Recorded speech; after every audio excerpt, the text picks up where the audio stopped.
Industrial Rust, probably one of the most controversial updates coming to the game.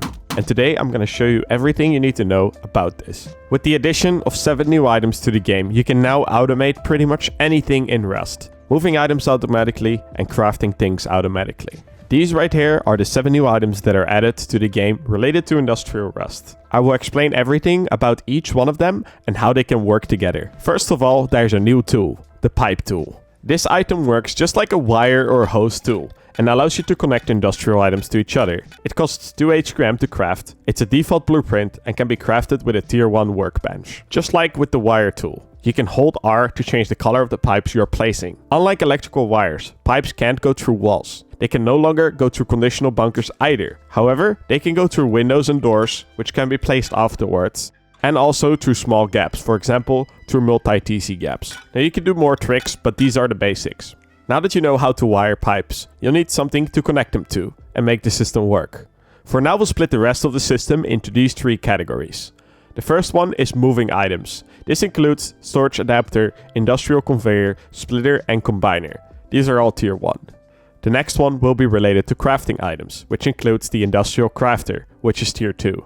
Then, I'll also cover the industrial furnace, but this item is not directly connected to the industrial system, and more of a new item in the game in general. Let's start.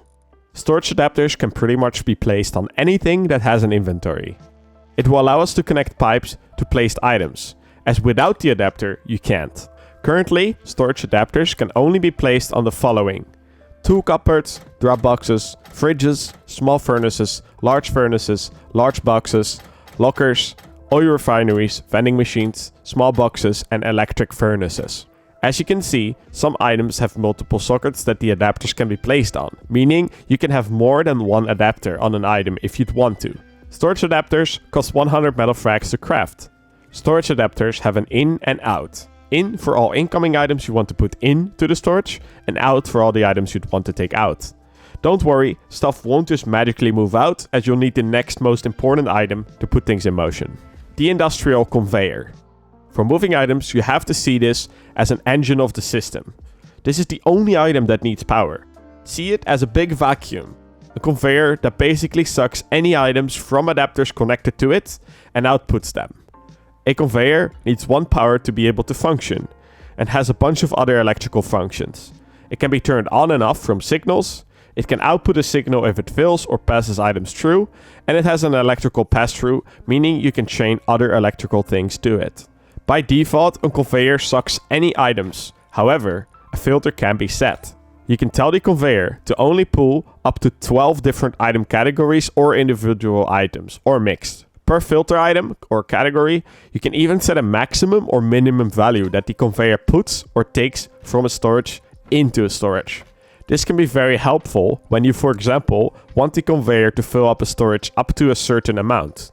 To keep things simple, if you want to move items from box A to box B, there needs to be a powered conveyor in between to power the system. Next to these 2 core items, there are also splitters and combiners.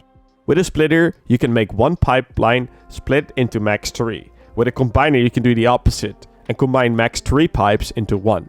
You can stack splitters and combiners up to an maximum of around 12 times.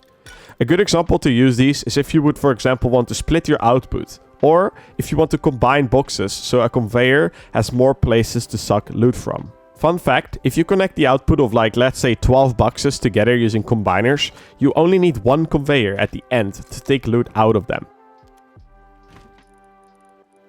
The storage adapter, conveyor, splitter and combiner are all tier 1 blueprints. To tech tree all of it, you only need 195 scrap, and they only cost metal fragments to craft. Now that you understand the basics of moving items, let's talk about the industrial crafter. This tier 2 item allows you to automatically craft items. It can be placed on either a tier 1, 2 or 3 workbench and has 2 spots it can go. It can only craft items that are in the tier of the workbench it's placed on. For an industrial crafter to do its job, you need 2 vital things: power and a blueprint. Using a research table, you need to make a blueprint of the item you want to craft. Instead of learning the blueprint, you'll now have to place this blueprint inside the crafter. This way it knows what it can craft. Note that even gunpowder has to be turned into a blueprint for a crafter to craft it. Just like the conveyor and adapter, the crafter has an in and out. You can feed items into the crafter that it needs to craft stuff, or take crafted stuff out. It also has an in and out for blueprints, but we'll cover that in a different video. To make the crafter craft stuff, you'll need to power it. It needs one power, and next to power in, it has a turn on and off function. This way you could, for example, connect a switch or a button that turns the crafter on and off. The industrial crafter is a tier 2 item. It needs 3 HQM and 2 tech trash to be crafted. It costs 545 scrap to tech tree or 75 scrap individually to research. Now let me show you the electric furnace. As the name says, it's electric, meaning it can be powered with electricity. Since you don't need wood to cook, there's also no charcoal in the output. Pretty balanced if you ask me. You can cook any ores in this furnace just like with a normal small furnace. The electric furnace needs 3 power to be powered. It also has a turn on and off signal output. It's a tier 2 item that costs 5 HQM and 200 metal frags to craft, and it costs 75 scrap to research or 395 scrap to tech tree. Now that you understand the core of the new industrial system in Rust, you should be able to start designing your own systems. There are a lot of crazy, insane things you can do with this industrial system. For example, the cloud storage system I designed a while back. But to a more realistic Rust vanilla wipe idea, systems I can really see being used is automatic bullet or mat crafting, automatic smelting, and drop boxes that automatically sort into main loot, just to give you guys some ideas. Expect a video about these kind of simpler realistic systems very soon.